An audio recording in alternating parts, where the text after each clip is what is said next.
Reality is bent to tell the story of a man who never existed.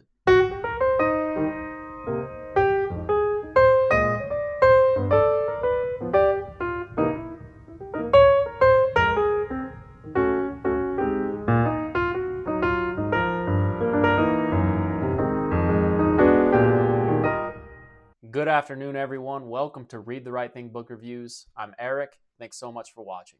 José Saramago is a well-known Portuguese author. Portugal is really on the uptick the last few years. It's well known for its pastries, its beautiful cities, its wine, its food, and its history of explorers. But in my opinion, they also have an underrated literary tradition. There's a couple really well-known Portuguese authors, and I would say Camões and Fernando Pessoa are probably the most well-known. The deep history of Portuguese literature culminated in José Saramago winning the Nobel Prize in 1998. It is said that Lisbon erupted in celebration and the building shook. A while ago, I reviewed another book by Saramago called Blindness, and it's a really good book about an epidemic that sweeps a city and reveals the darkest aspects of society. In 2003, the critic Harold Bloom said that José Saramago was the most gifted novelist alive in the world today. Saramago passed away in 2010, and if you ever happen to travel to Lisbon, definitely go to the José Saramago Foundation in downtown Lisbon.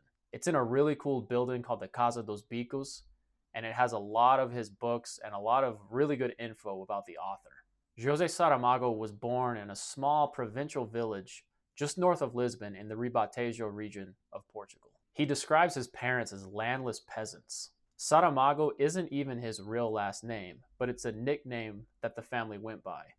And the nurse made a mistake and wrote that on his birth certificate. His family moved to Lisbon when he was just 2, but he frequently went back to his small town to visit his grandparents, and he even lived with them for some time.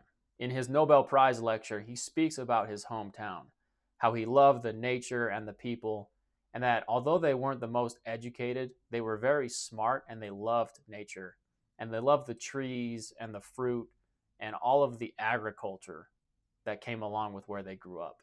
His family was very poor. Like he described them, they were landless peasants. And they couldn't afford to send him to grammar school.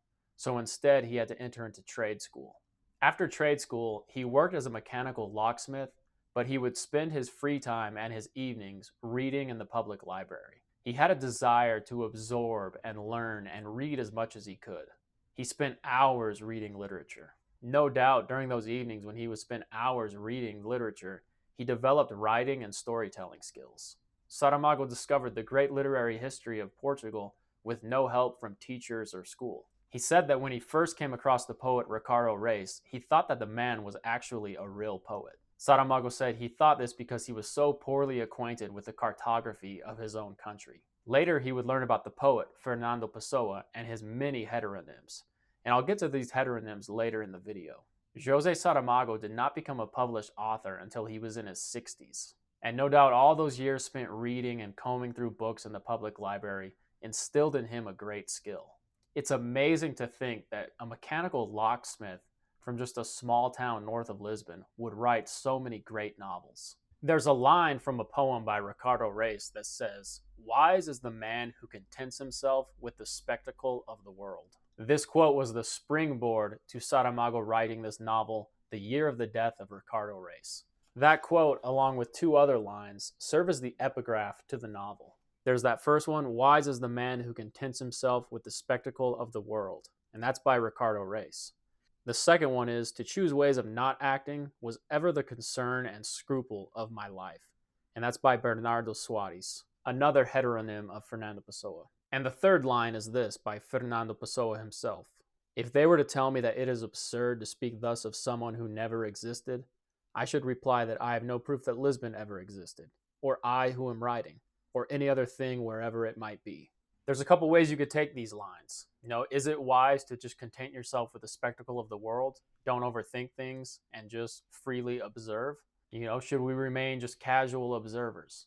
These quotes serve as a springboard to the novel, and you should always be thinking about these quotes as you discover the themes and the story. In The Year of the Death of Ricardo Reis, Saramago shows the great poet the world of 1936. I read the first 100 pages of this book while I was actually traveling through Portugal. My dad spent a lot of time in Portugal in the 80s, and he has a deep love for the country. And he's been back a few times, and I've been lucky to go a few times as well. And it's really a beautiful country with beautiful people and a beautiful, complicated history. I started reading the book on a bus from Lagos in the south to Lisbon. I read much of the book while staying in a hotel in Lisbon and reading in different coffee shops. I loved reading in the coffee shops and the hotel, where I could then walk the same streets as the protagonist. The book starts with Ricardo Reis, a well-respected doctor and poet, returning to Lisbon from Rio de Janeiro, Brazil, when he discovers the death of Fernando Pessoa.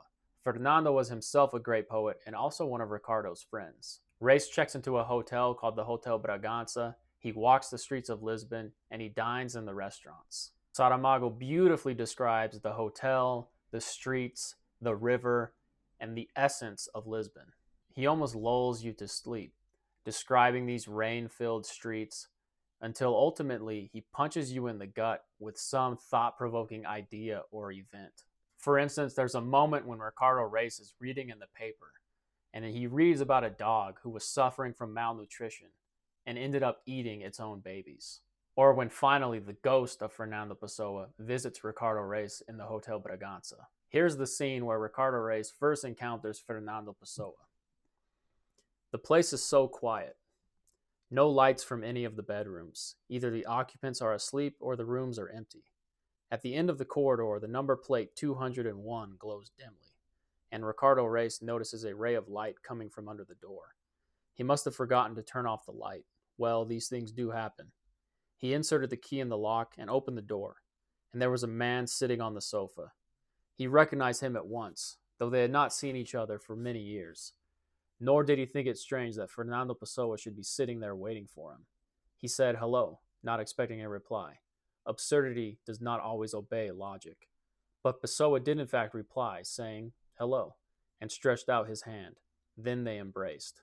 Ricardo Reis' main interactions are with the hotel staff, and mainly a maid named Lydia. Lydia becomes his lover while he is still staying at the hotel. There is also a father and daughter from Coimbra who visit Lisbon frequently and stay in the hotel. The daughter, Marcinda, has a crippled left arm that just hangs at her side. She is a young woman in her late teens or early 20s at the most. She journeys to Lisbon every month or so with her father, hoping to find a cure for her paralyzed left arm. Reis is intrigued by Marcinda. While entering into a sexual relationship with Lydia, he develops a casual friendship with Marcinda. Both of these women reoccur throughout the story, and Ricardo Reis spends many hours thinking about them both. We spend a lot of time with Ricardo Reis doing somewhat menial tasks, walking the streets, going to the theater, and reading the paper and contemplating the state of Lisbon and Europe. He also spends a lot of time thinking about the staff and the other residents of the Hotel Bragança. He also spends a lot of time analyzing his own thoughts and actions, and often criticizing them. Ricardo Reis is a very lonely character, very lonely person. This book intensified my own feelings of loneliness. Lisbon is presented as very rainy and gloomy, which only adds to the melancholic tone of the story and character, which is kind of interesting because Lisbon and Portugal are known to be very sunny places. Their winters are mild and short. I tried to research the weather info on the winter of 1936, and I couldn't find much. But the winter can be a rainy time, so perhaps it was rainy during 1936. 1936 is a very turbulent time politically, both nationally in Portugal as well as globally. Here's a breakdown of the political context during that period. Portugal was 3 years into the authoritarian regime of Antonio Salazar. This dictatorship oppressed the Portuguese people while silencing the press and silencing any opposition. They very much enforced social order. Salazar presented the idea that under his leadership, Portugal was stronger and greater than ever. Any opposition was met with censorship and imprisonment. In this book, the early stages of the Spanish Civil War are also happening. In about the middle of the book, Ricardo Reis notices that many Spanish immigrants are flocking to the Hotel Bragança. And also during this time, the threat of World War was looming. You had Hitler in Germany and Mussolini in Italy, setting in motion the early stages of the war. The novel reflects the tensions felt at this time. Reis himself was a detached observer. He's pretty much apathetic to the political turmoil that he reads about and even sees in the streets of Lisbon. The maid, Lydia, has a brother who is in the Navy, and he also belongs to an anti-fascist group who is fighting the dictator Salazar. Lydia, of course, is scared and confused with what is happening, and she talks about her feelings with Ricardo Reis. While Lydia and Ricardo choose apathy, Lydia's brother is choosing resistance. The other woman, the younger Marcinda, is starting to lose faith that her arm will ever be healed. All of these characters somewhat represent Portugal and Europe. You have Lydia and Ricardo, who are apathetic and casual observers. You have Lydia's brother, who is choosing to fight.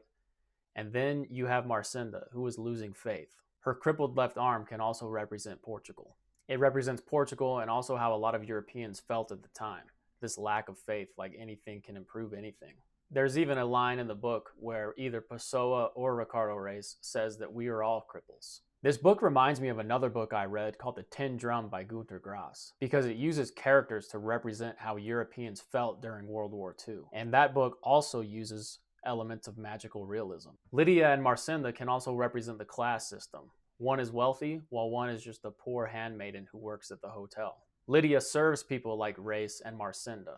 She watches them dine together, and then when they're finished dining, she'll slip into bed with Ricardo Reis. It was very interesting to see all of the characters interact with one another. Probably the most interesting thing of this book is its use of the genre magical realism, a style that depicts the real world while bending the truth and incorporating magical elements. For example, the ghost of Fernando Pessoa visits Ricardo Reis, and Ricardo Reis himself doesn't actually exist.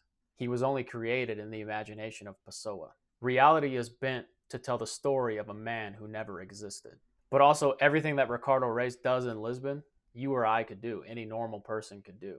So this book reads like a realistic novel while incorporating magical elements. All of the events are extremely normal, even mundane. Saramago said in an interview that Ricardo Reis never even existed. He said, "Between lies and truth, there is just a very thin line of paper." To understand and enjoy the book completely, it helps to have an understanding of Fernando Pessoa and his many heteronyms. Pessoa famously created many alter egos, the most famous heteronyms being Álvaro de Campos, Bernardo Soares, Alberto Cairo, and Ricardo Reis. Each heteronym had its own bio, its own history, and also their own literary style. When I went to the Pessoa Museum in Lisbon, it was very interesting to learn about all of these heteronyms. Something kind of amusing is that he would use these heteronyms to write letters to his wife, and those letters often complained of Fernando Pessoa himself. So he was using his alter egos to complain about himself to his wife.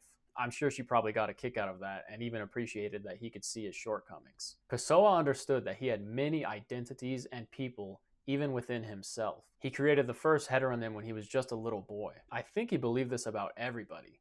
Everybody has hundreds of identities and people living within themselves. This obviously brings up the topic of identity, a topic that is debated throughout the book. And what about these turbulent times? How does that affect your identity? With Fernando Pessoa passing, when he appears to Ricardo Reis, he's missing his glasses, which, it's like Superman's cape. In almost every picture you see of Fernando Pessoa, he has his hat and glasses, and these were missing after he died. Ricardo Reis is alienated, detached, and passive. Life continues on for him despite reading about the political turmoil. He dines in the restaurants and the hotel, and he continues on his relationships with Marcinda and Lydia. The ghost of Fernando Pessoa is possibly a representation of the past glories of Portugal. When Reis visits with the past glories, that contrasts to how Portugal is represented today. Lisbon is a gloomy, rainy city in decay, and the people feel tense and paranoid. Ricardo Reis wrestles with his internal struggle, while Europe and Portugal wrestle with their political struggles.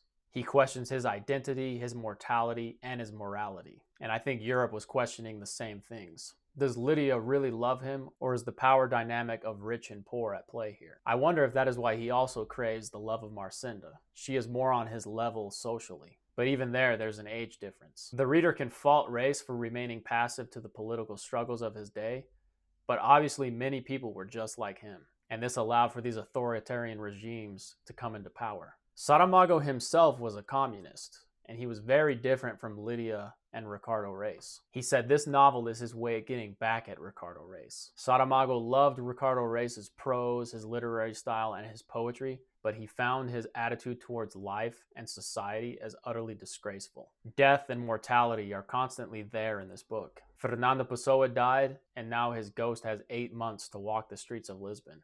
And we know that this is the year Ricardo Reis is dying. and it very well could be the death of Portugal and Europe. Portugal, a great country that once explored the world, didn't have an identity anymore, or didn't like its identity. When you review a book of José Saramago, you obviously have to talk about his style, his sparse use of punctuation, and the big, lengthy block paragraphs. He has a style somewhat similar to Cormac McCarthy, and he writes long block paragraphs that can go on for pages. Although the style can be daunting, in the end, it is beautiful, elegant, and complex, poetic, and at times pleasantly simple. The style can be overwhelming to readers, but once you get used to it, you get into the flow of things, and it's really not that bad. Although I would recommend that you read it while there's not many distractions. If you're reading it where you need to be reading and then you stop and look at something, or someone calls your order in a coffee shop, or you're on a plane and there's a lot going on, sometimes that can be difficult. You really need to sit down and just delve into the text. It's best if you can read it undistracted. But if you can lock in, I think you will really enjoy it. So was this book the right thing for me? I absolutely loved the first 100 to 150 pages. I love Saramago's writing style. I love the use of magical realism. I love seeing the world through these two poets and also through these two women who are so beautifully flawed and just interesting people. I love seeing the world through the common people. It's not boring to me. And then you put these people into the turbulent time of 1936 in Portugal, and it's a very interesting book. However, after the first 150 pages, I started to become a little bored with the repetitive story and nature of the book. I also don't know a lot about the Spanish Civil War or the Portuguese dictator. So while reading a big section of the book, I would simultaneously research these things just to try to get an idea of what was happening. I think if I had a deeper understanding of these two things, I would have enjoyed it even more. I think you also need a base level understanding of Fernando Pessoa and his many heteronyms. If you understand that, you will enjoy the novel more. It can also be a very lonely and depressing book. A lot of time is spent with lonely and depressed characters. But overall, it was the right thing for me, and I would recommend it. I would say read Blindness first. That one has a lot more action and entertainment, while also having the José Saramago style and presenting some incredible ideas and questions. And if you enjoy Blindness, then definitely read this one too. I think I may need to do some research on the Spanish Civil War and more of the history of 1936, and then read this book again. So that was my review of The Year of the Death of Ricardo Reis. If you've read this book, please let me know what you thought about it in the comments. If you have other books by Portuguese or possibly Brazilian authors, also drop those in the comments, and I would love to check them out. Thanks for tuning in, and as always, read the right thing.